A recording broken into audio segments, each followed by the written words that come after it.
I'm Lindsay Foster, 35 years old, an interior designer who built my life from the ground up. My pride and joy, a sleek, modern apartment in San Antonio's Pearl District. Every inch of it paid for and designed by me. It's not just a home, it's proof of everything I've fought for, every late night, every hustle. I never imagined my own family would try to rip it away. A few weeks ago, my parents called a family meeting right here in my living room.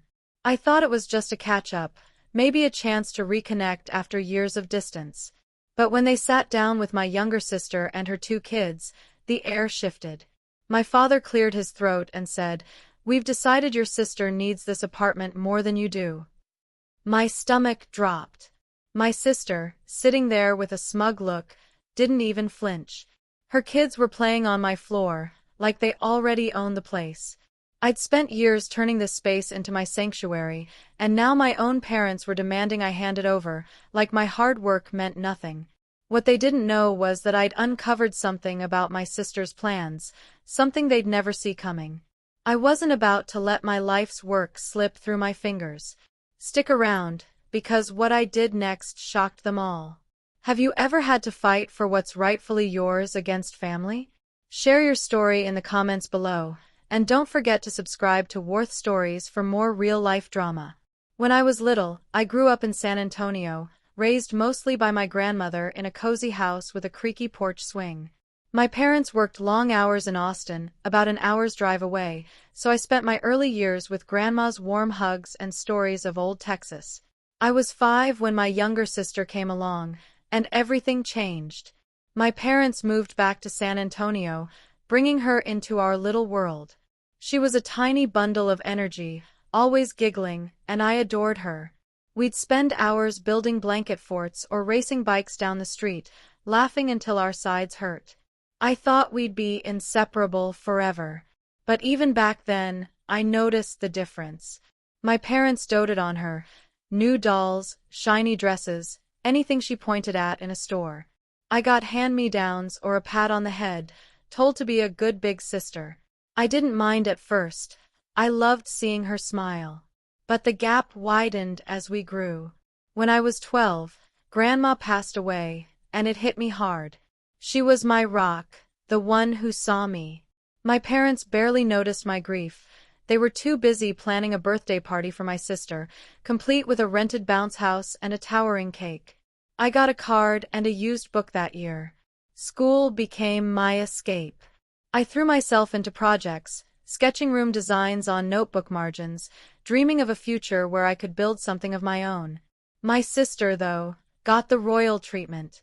When she turned 16, my parents bought her a brand new convertible, cherry red, gleaming in the driveway. I was still riding my bike to part-time jobs, saving every penny for college. When I asked why I didn't get a car, my father said, "She needs it more." "You're fine." My mother just nodded, like it was obvious. I swallowed the hurt, but it stung, a quiet ache that never quite left.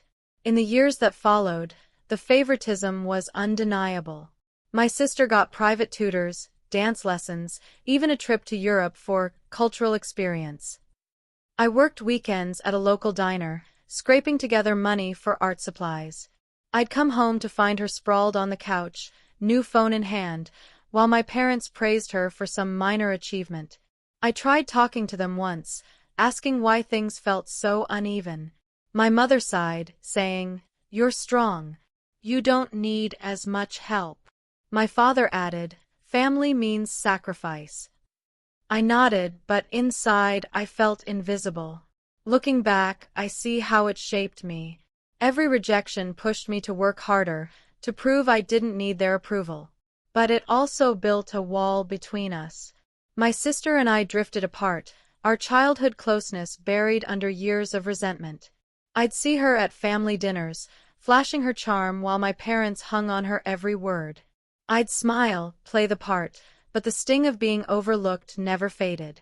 By the time I hit 18, I was done waiting for my parents' approval. I applied to a design school in Dallas, scraping together scholarships and loans to cover tuition. My parents didn't offer a cent. They were too busy funding my sister's expensive private school with supplementary tutoring classes. I worked nights at a coffee shop, sketching floor plans between shifts, determined to carve my own path. Every rejection from my family fueled me. By my junior year, I landed an internship with a top interior design firm in San Antonio. I'd spend hours perfecting mood boards, learning how to transform spaces into something extraordinary. It wasn't just work, it was my way of proving I didn't need their help. When I landed my first internship, I called home, hoping they'd be proud. My mother said, "That's nice, but your sister just got cast in a play." I stopped calling after that. After graduation, I tapped freelance gigs to build my reputation. I saved every dollar, dreaming of owning a place that was mine alone. 5 years ago, I found it, a rundown apartment in the Pearl District, a gem hidden beneath cracked walls and outdated fixtures. I bought it with my savings, pouring my heart into every detail. Custom cabinetry, sleek lighting, floors I sanded myself. It wasn't just a home, it was my masterpiece, worth over $300,000. I'd walk through it at night, running my fingers over the countertops, feeling like I'd finally made it. My parents never visited, never asked about my work. I told myself it didn't matter, but deep down, I wished they'd see what I'd built. My sister, meanwhile, took a different road. She breezed through college, more focused on parties than grades. My parents paid for everything, her tuition, her apartment, even her spring break trips. She met Craig Wilson, a charming business major, and they married right after graduation. I went to the wedding, watching my parents beam as they paid for a lavish venue. I was happy for her, but the contrast stung. Within 2 years, she had Ethan, then Mia, and my parents showered them with gifts, strollers, clothes, a college fund before they could walk. I'd send birthday cards, but I rarely saw them. We'd grown so far apart. Then her life unraveled. Her startup, a boutique selling overpriced athleisure, tanked after she mismanaged funds and ignored market trends. By then, she and Craig were fighting constantly. He walked out last year, leaving her with Ethan, now 8, and Mia, 6, in a cramped, rented apartment on the edge of San Antonio. She was drowning in debt. $50,000, from what I'd heard through family whispers. My parents called me once, asking if I could help out. I offered to connect her with a financial advisor, but they wanted cash, not advice. I said no, feeling a familiar pang of guilt, but I wasn't about to bail her out. She started showing up at family gatherings, always with a sob story. Ethan and Mia would cling to her, wide-eyed, while she talked about tough times and needing a break. My parents ate it up, offering her money, groceries, even paying her rent. I'd sit there, forcing a smile, wondering why they never saw through her. She'd flash that same charming grin from our childhood, and they'd melt. I couldn't shake the feeling that she was playing them, using her kids as props to keep the handouts coming. It made my skin crawl, but I stayed quiet, hoping distance would keep me out of her mess. I thought I'd moved past it, built a life they couldn't touch. But that family meeting in my apartment brought it all rushing back. A few weeks ago, my parents called, insisting on a family meeting at my apartment in the Pearl District. I hesitated, but they sounded urgent, so I agreed, hoping for a chance to reconnect. I spent the morning tidying up, making sure every surface gleamed, proud of the space I'd built. When they arrived, my parents, my sister, and her 2 kids, Ethan and Mia, the air felt heavy. My mother carried a casserole, a rare gesture, and my father's face was stern, like he was about to deliver bad news. My sister walked in, her usual charm dialed up, while Ethan and Mia trailed behind with backpacks full of toys. We sat in my living room, the kids fidgeting on my cream-colored sofa. I offered coffee, trying to keep things light, but my father cut through the small talk. "We need to discuss something important," he said, folding his hands. "Your sister and her kids need a stable home. We think you should give her this apartment." His words hit like a punch I didn't see coming. My mother nodded, adding, "It's for the grandchildren. They deserve better than that rental they're in." I stared at them, my mind reeling. This was my home, my achievement, paid for with years of sweat and sacrifice. Give it away. Just like that. My sister didn't even look surprised. She leaned back, sipping her coffee, acting like the decision was already made. It's a great place for the kids, she said, glancing around like she was appraising it. Plenty of space, good schools nearby. I clenched my fists, trying to stay calm. This is my home, I said, voice tight. I worked for this. Why can't she figure things out like I did? My father's eyes narrowed. Family means helping each other. She's struggling. You're not. My mother chimed in. You're doing fine. You can find another place. Their words echoed the same dismissals from my childhood, and it burned. Then things got worse. Ethan and Mia, bored with the tension, pulled out markers and started drawing on my walls, bright red scribbles across the pristine paint I'd chosen so carefully. I froze, expecting my sister to stop them, but she just shrugged. Kids will be kids, she said, not even looking up. I rushed over, gently taking the markers, but the damage was done. Those walls were part of my sanctuary, and she let her kids treat it like a playground. I looked at her, waiting for an apology, but she just smiled, like she owned the place already. My parents didn't say a word, their silence louder than any lecture. After they left, I stood in my living room, staring at the red streaks on my walls. I felt hollow, like my own family had walked in and stripped away everything I'd built. It wasn't just about the apartment, it was the betrayal, the way they assumed my life was less important. I tried to clean the walls, scrubbing until my hands ached, but the marks wouldn't budge. Every smudge felt like a reminder that my sister saw my home as hers to take. My parents' words kept replaying, "She needs it more." I wanted to scream, to tell them how unfair it was, but I knew they wouldn't listen. They never had. I sat on my couch that night, staring at the ceiling, wondering how it had come to this. I'd spent years building a life they couldn't touch, only for them to demand I hand it over. But something else gnawed at me, my sister's smugness, the way she acted like she was entitled to my home. It didn't add up. She wasn't just desperate, she was calculating. I couldn't shake the feeling that there was more to her plan, something my parents didn't see. I wasn't ready to give up. Not yet. I wasn't ready to surrender, but my sister wasn't done pushing. Days after the family meeting, she started showing up at my apartment unannounced. She'd knock, all smiles, with Ethan and Mia in tow, their backpacks spilling over with toys.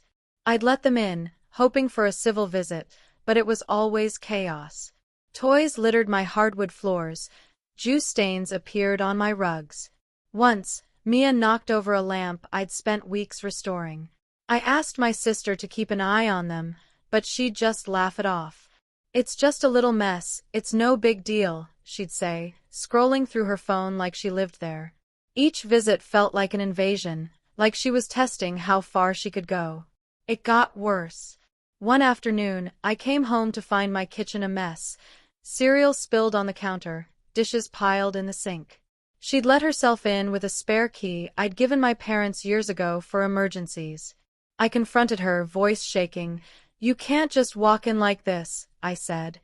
She shrugged, tossing her hair. "I thought we were family. Isn't this what families do?"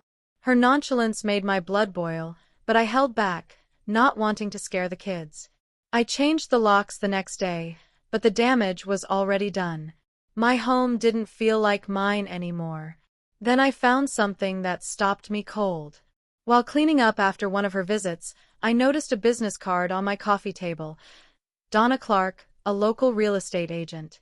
It wasn't mine. I called Donna, pretending to be curious about the market. She hesitated, then admitted my sister had reached out to get my apartment appraised. She said it was for a family decision, Donna told me. My heart sank. This wasn't about needing a home for her kids. She was planning to sell my place, likely to clear her debts. I hung up, hands trembling, realizing how far she was willing to go. I needed answers, so I turned to someone who'd always been straight with me, my aunt, Martha Hughes. She's my mother's older sister, sharp and no-nonsense, the one who never bought into my sister's charm. I met her at a cafe near the Pearl District, spilling everything, the meeting, the wall scribbles, the real estate agent. Martha's face darkened. "That sounds like her," she said, stirring her coffee. Then she dropped a bomb. "Years ago, when I was 12, my grandmother passed, leaving behind a small inheritance, about $20,000. My parents meant to split it between me and my sister, but she convinced them I didn't need it, claiming I was fine on my own. They gave her the whole sum, and she blew it on a car and a trip to Vegas. I sat there, stunned, the betrayal cutting deeper than I expected. I needed proof to protect myself. A colleague, Kevin Ross, who specialized in property law, agreed to help. I told him about the appraisal and my aunt's story, and he dug into my sister's finances. It didn't take long to confirm the rumors. She was $50,000 in debt, tied to her failed boutique and unpaid credit cards. Kevin found no trace of her consulting my parents about the appraisal. She'd acted alone, behind their backs. "She's desperate," he said, handing me the report. "People like that will do anything." I thanked him, my mind racing. My sister wasn't just entitled, she was scheming, using my parents' trust to manipulate them. I thought about confronting her, but I knew she'd twist it, play the victim like she always did. My parents would probably take her side, just like they did with the inheritance. I felt trapped, cornered in my own home by the family I'd spent years trying to please. But I wasn't helpless. I'd worked too hard to let her take everything. It was time to fight back. Enough was enough, and I was ready to take control. I wasn't going to let my sister's schemes unravel everything I'd built. First, I called Kevin Ross, my colleague who'd helped uncover her debts. We met at his office, and I laid out my plan: protect my apartment at all costs. He suggested transferring ownership to a family trust, a legal move to lock it out of her reach. I hesitated. Trusts sounded complicated, but Kevin assured me it was airtight. He brought in Virginia Lane, a sharp attorney he'd worked with before, to handle the paperwork. Together, we set up a trust, naming Kevin and Virginia as co-trustees alongside me. My apartment, my life's work, was now untouchable, no matter what my sister tried. With that secured, I knew I had to confront my family head-on. I invited my parents, Thomas and Carol, and my sister to a meeting at a quiet restaurant in the Pearl District, a neutral spot where I could lay everything bare. I spent the night before preparing, rehearsing every word, my anger mixing with a strange calm. I wasn't just fighting for my home, I was fighting for myself, for every year I'd been pushed aside. When the day came, I arrived early, clutching Kevin's financial report and a copy of the trust documents, ready to end this. They walked in together, my parents looking cautious, my sister with her usual confident smirk. Ethan and Mia weren't there. She'd left them with a sitter, which told me she knew this wasn't a casual chat. We ordered drinks, but the small talk died fast. I took a deep breath and started. "I know what you've been doing," I said, looking straight at my sister. "You contacted Donna Clark to appraise my apartment, planning to sell it behind my back." Her face froze, the smirk gone. My parents exchanged glances, confused. "That's not true," she stammered, but I cut her off, sliding Kevin's report across the table. "You're $50,000 in debt," I said. "You thought you could take my home to fix your mess." My father's jaw tightened.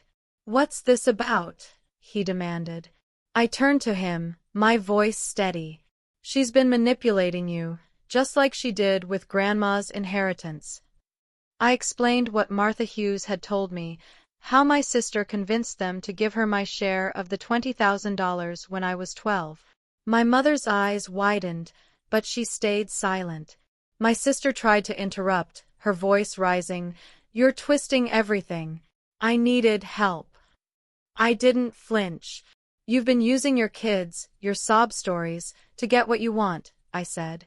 "But I'm done letting you walk over me." The restaurant felt smaller, the air thick with tension. My parents looked shaken, like they were seeing their daughter for the first time. I pulled out the trust documents, laying them on the table. "This apartment is in a trust now," I said. "It's protected. You can't touch it, no matter how much you push." My sister's face turned red, her hands shaking. "You're so selfish," she spat. "What about my kids?" I leaned forward, my voice low. "Your kids deserve better than a mother who'd steal from family to save herself." My father tried to mediate. "Let's calm down," he said, but I shook my head. "No, I've spent my life calming down, taking less while you gave her everything. I'm done." I looked at my parents, then my sister, and said the words I'd been holding back for years. "I'm cutting you out of my life. All of you." My mother gasped, reaching for my hand, but I pulled away. "You chose her over me again and again. I can't keep hoping you'll change." I stood, leaving the documents on the table, and walked out. The Pearl District's lights blurred as I stepped into the night, my heart pounding but lighter than it had been in years. I'd spent decades trying to earn their love, only to realize I didn't need it. My home, my life, was mine, and I'd fight for it, no matter who stood in my way. Walking away from that restaurant felt like shedding a weight I'd carried too long. I didn't look back, didn't answer the texts that pinged my phone from my mother, pleading for me to reconsider. I'd made my choice, and for the first time, it was mine alone. The fallout came fast. My parents, Thomas and Carol, were rattled by the truth I'd laid out. They called my sister, demanding answers about the appraisal and the inheritance she'd swindled years ago. She tried her usual tactics, tears, excuses, blaming everyone but herself, but this time they didn't budge.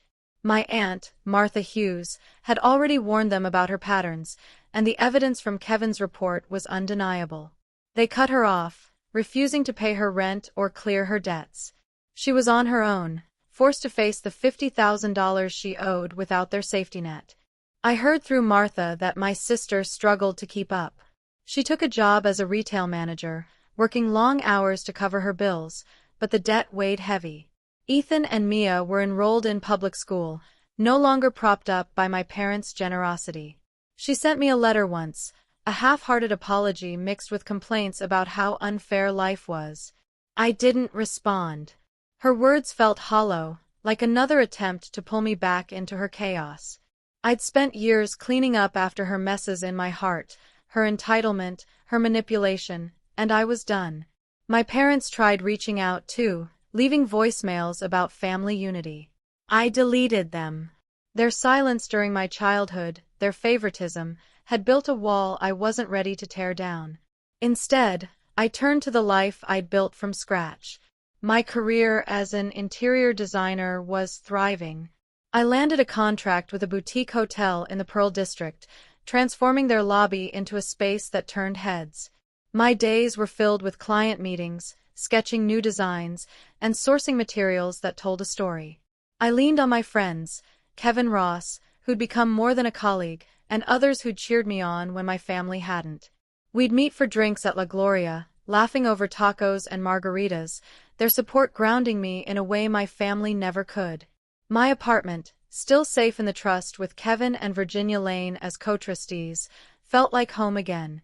I repainted the walls, erasing the last of Ethan's and Mia's marker stains, reclaiming every inch. Sometimes, late at night, I'd sit on my balcony, looking out at the San Antonio skyline, and think about what I'd lost. Not just the family I'd walked away from, but the version of myself who'd spent years chasing their approval.